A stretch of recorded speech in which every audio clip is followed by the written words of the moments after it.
ممكن واحد يطلع من الأخوة المصريين يوضح لنا وين هي جمهورية مصر العربية من اللي بيصير؟ واحد يطلع يقول لنا ليش هيك تهاوت عظمة مصر وقوة مصر، ومين سبب وجود مصر في القاع الآن؟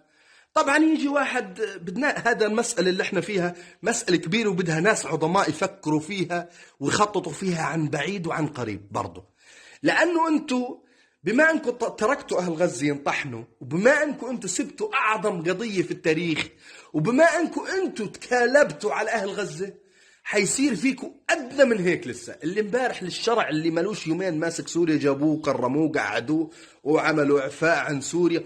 ومصر حتى في لقاء من اللقاءات اللي بتصير يعني بنلاحظ قاعدين مصر سياسيا صارت صفر. مصر عظمة مصر نهاها السيسي نهى قتل مصر قتلا ذبحا، صار حتى ملكوش وجود. حتى في اللقاءات لما بيطلعوا بيحكوا ما جابوا سيرتكم، ولا أي مؤثر سياسي جاب سيرتكم في أي لقاء من اللي بيصير في دول الخليج.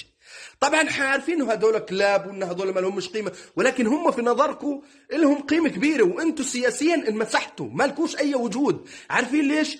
لانه بطلوا يخافوا من السيسي او من الجيش المصري او من مصر بشكل عام. مصر مريحيتهم، حاميتي لهم الكيان، مش داخله في الصراع اللي بيصير. دفاعكم يا اخوان، دفاعكم عن غزة هو شرف إلكم، هو تكبيرا من شانكم، هو عظمة إلكم، مش إلنا لأهل غزة. لا، احنا الله أعطانا العظمة، خلاص انتهى الموضوع.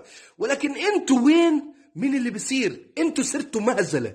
مصر صارت أردى وأندل دولة في نظر كل الدول. حتى الشرع لما وقف ما جاب سيرتكم، شكر كل دول الخليج وكل دول الشرق الأوسط، وانتوا صرتوا في أسفل السافلين. يعني أقل دولة في الشرق الأوسط صار إلها قيمة وصار إلها قوة وصار إلها وجود أكبر من وجودكم.